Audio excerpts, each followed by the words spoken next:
네, 해외 금리 연계 파생 결합 상품의 대규모 손실 사태가 논란이 되고 있습니다.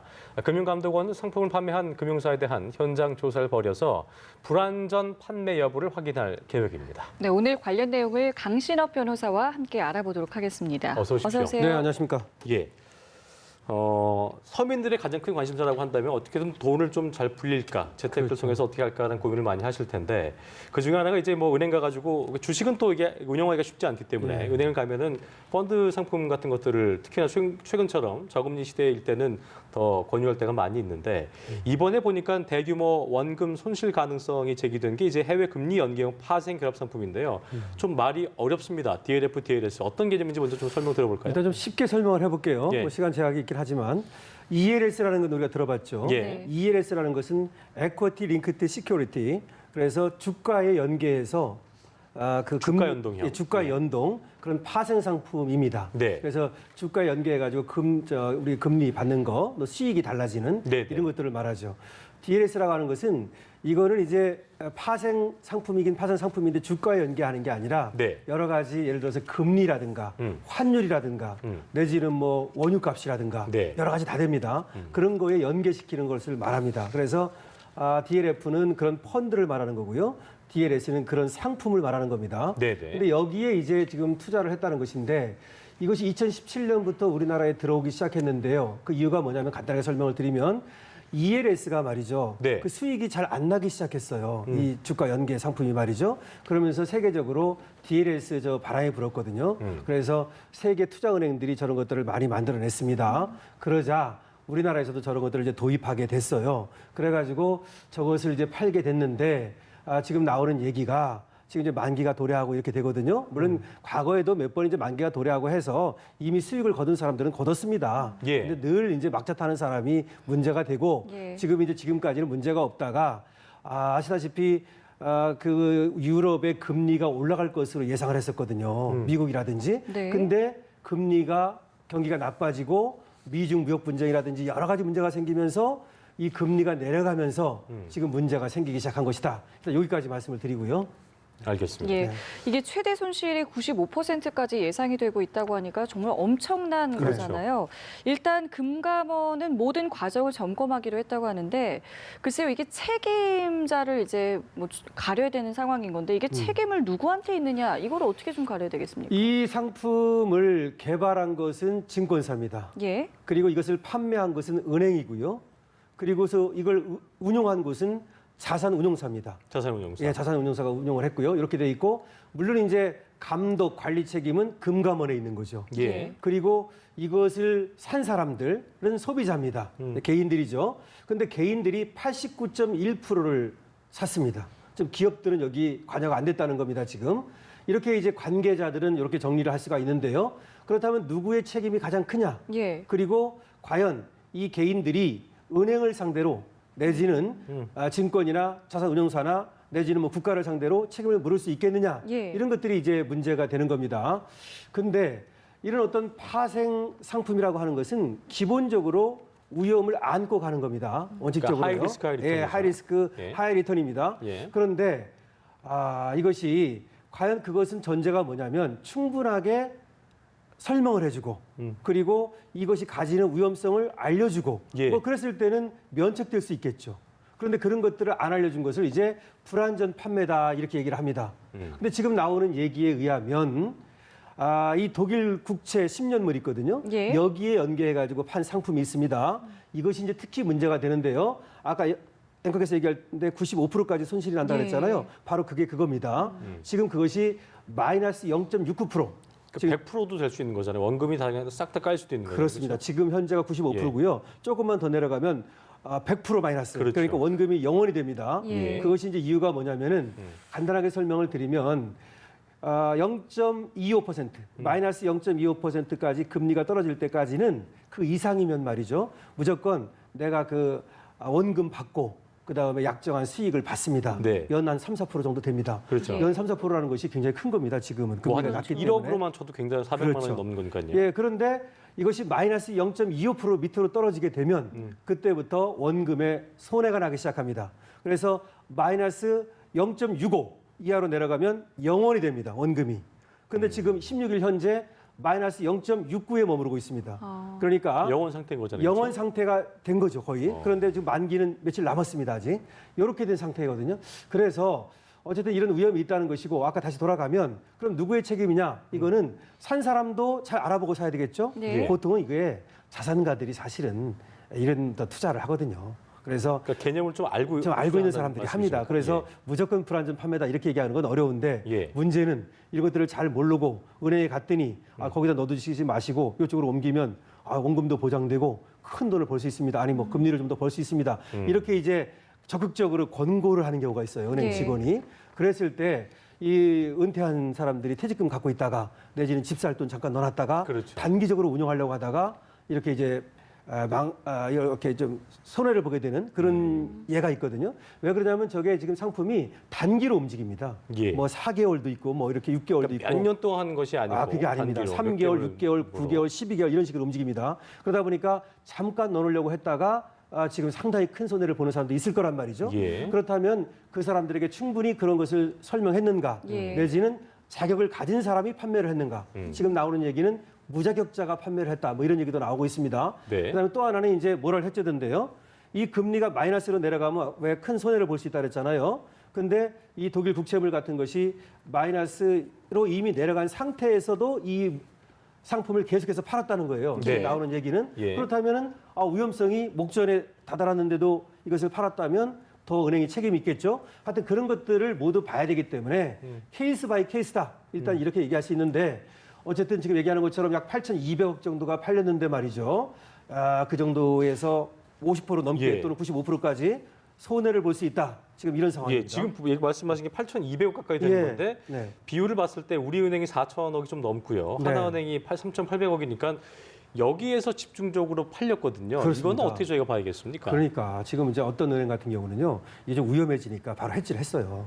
이걸 갖다가 털었단 말이죠. 그렇군요. 털고 예. 갔는데 이 지금 몇 개 은행은 금리가 마이너스로 내려간 상태에서도 계속 팔았고. 그러니까 해지를 할 시기를 놓친 건지. 그렇죠. 아니면, 그렇죠. 해지를 할 시기를 놓쳤다기보다는 수익을 계속 내기 위해서 어떻게 보면 좀 무리를 해지를 한 미룬 거죠. 거죠. 예, 해지를 미룬 거죠. 왜냐하면 예. 마이너스로 내려갔다 하더라도 이 만기를 기준으로 하는 것이기 때문에 다시 올라가면 올라갈 되거든요. 가능성이 기회가 있으니까. 예, 기회가 예. 있으니까 좀 자꾸 기회를 무리하게 미루면서 판매를 한 경우. 이렇게 되다 보니까 자기들의 어떤 손해를 막기 위해서 그 손해를 고객들에게 전가했다. 이렇게 이제 그게 이제 얘기가 문제가 될 수 있는 될 수도 있는 부분이겠네요. 거예요. 그래서 케이스 바이 케이스로 봐야 되겠지만 지금 아까 말씀하시는 대로 몇 개 은행은 상당히 다른 데보다도 문제가 크고 많이 팔았어요. 비율이 지금 거의 뭐 10배, 20배예요. 그렇죠. 세 번째 국민은행이 200억대인데 예. 4천억이면 거의 20배 가까이 되니까. 예, 근데 이렇게 예. 고수익이고 또 위험이 큰 거는 말이죠. 보통은 이제 투자은행이라든지 증권사 이런 데서는 팔지만 시중은행, 상업은행에서는 이런 것들을 잘 취급을 안 그렇죠. 하거든요. 왜냐하면 생각해 보십시오. 우리가 시중은행 가는 사람은 어떤 사람들입니까? 보수적이죠.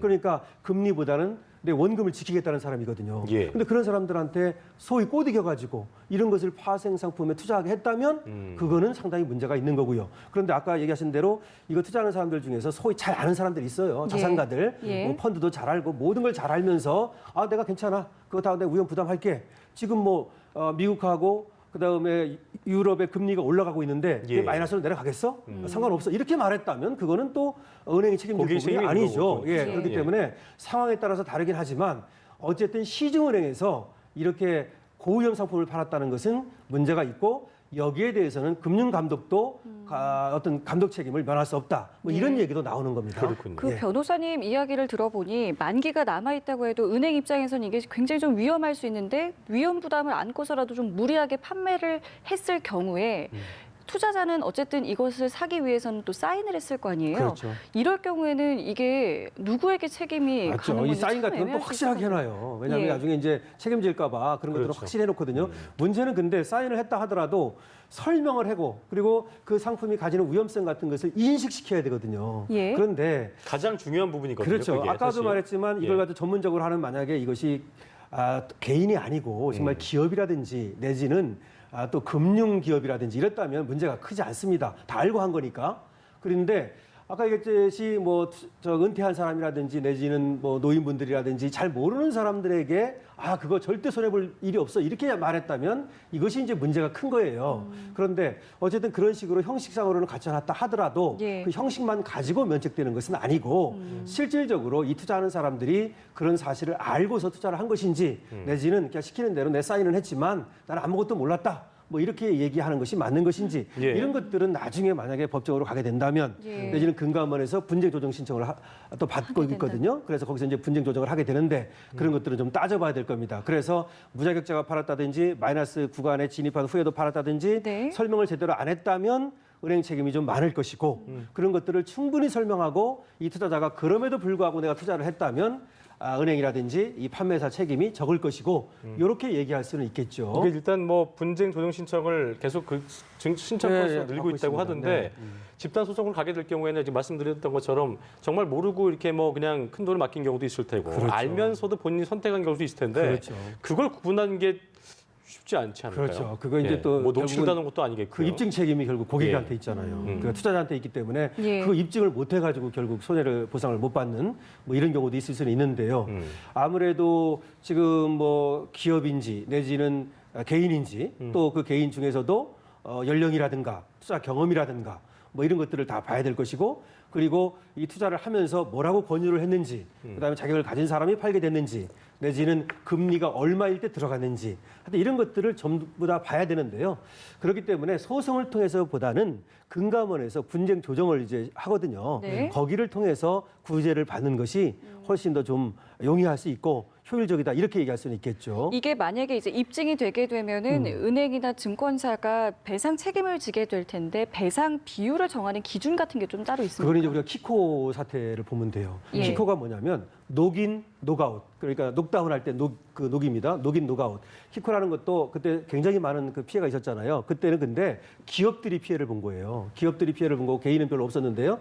그것도 마찬가지로 환율을 정해놓고 이 환율 구간을 벗어나면은 손해가 되게 설정됐던 거거든요. 거기에 이제 우리가 볼 수 있는데 2013년에 대법원 판결이 한번 나긴 했었어요. 예. 그래서 이제 그것이 불공정 판매인가를 봤는데 뭐 불공정 판매는 아니다라고 하는 얘기는 결론은 났었거든요. 그럼에도 불구하고 계속 문제가 되고 또 내지는 사기 판매다라고 하면서 또 소송을 제기하기도 하고 집단 소송을 또 준비하고 또 금감독원 이 금감원에서 계속 분쟁 조정을 하고 있어요. 네, 네. 근데 거기에서는 약 지금 나오는 얘기가 20 내지 30% 정도로 권고를 하고 있어요. 권고를 근데 은행이 받아들일지가 이제 또 강제는 아닌 강제는 거기 아니고 때문에. 안 된다면 이건 뭐 법원으로 가는 수밖에 없죠 다시. 예. 근데 2008년에 있었던 그 키코 사태는 우리나라만 있었던 것이 아니라 전 세계적인 상황이었어요. 그래서 전 세계적으로 보면 10% 내지 50% 사이에서 조정이 됐거든요. 네. 그래서 우리나라도 아마 그 선에서 은행이 양보를 좀 한다면 조정이 되지 않을까 싶고요. 하여튼 거기에 비율을 한다면 이 DLS도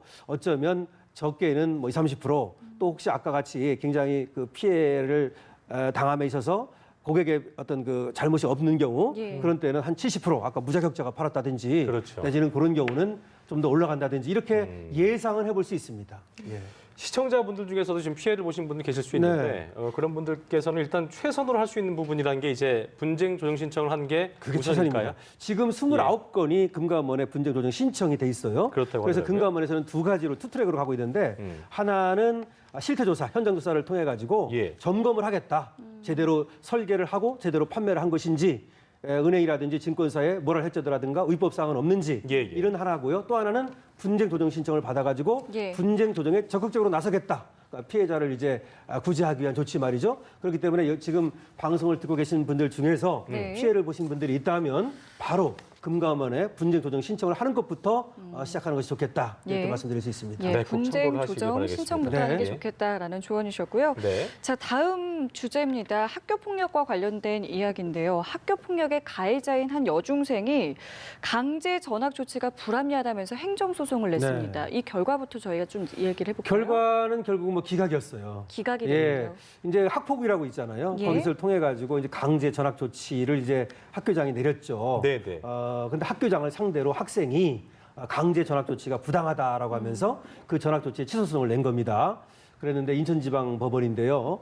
여기서 이제 결정이 나왔는데 그것이 부당하지 않다. 이런 결정이 나왔다는 그 겁니다. 배경은 뭘까요? 이 배경을 보면요. 지금 이제 중학생이에요. 근데 중학교 1학년 여중생 후배를 네. 여러 사람이 또 이렇게 가해를 한 거예요. 예. 피해자도 여러 사람이고 가해자도 여러 사람입니다. 그러니까 집단 집단이 폭행이었던 집단을 거죠? 폭행한 거죠. 예, 예. 근데 이제 맞은 사람 중에서는 기가에 피가 난 사람도 있고 예. 하여튼 좀 그렇게 있는데 이 학생의 얘기를 들어보면 이 학생은 뭐냐면 나는 방조만 했다. 아, 나는 거기 주동자가 적극 가담한 아니다. 게 아니다. 예. 그래서 나는 그렇게 잘못한 것도 없는데 강제 전학 조치까지 하는 것은 부당하다.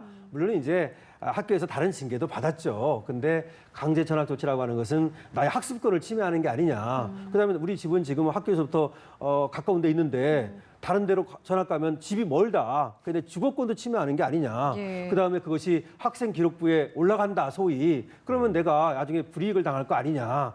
그다음에 또 그런 어떤 조치를 함으로써 전학 조치를 하게 되면 내가 편견에 시달린다. 다른 사람이 나를 어떻게 보겠느냐. 뭐 이런 식으로 얘기를 하면서 소송을 걸은 겁니다. 예. 그런데 이제 그러니까 지나치다는 거죠. 지나치다. 어. 재량권을 일탈남용했다. 네. 좀 이제 법적으로 얘기하면 비례 원칙에 반한다. 뭐 이런 얘기입니다.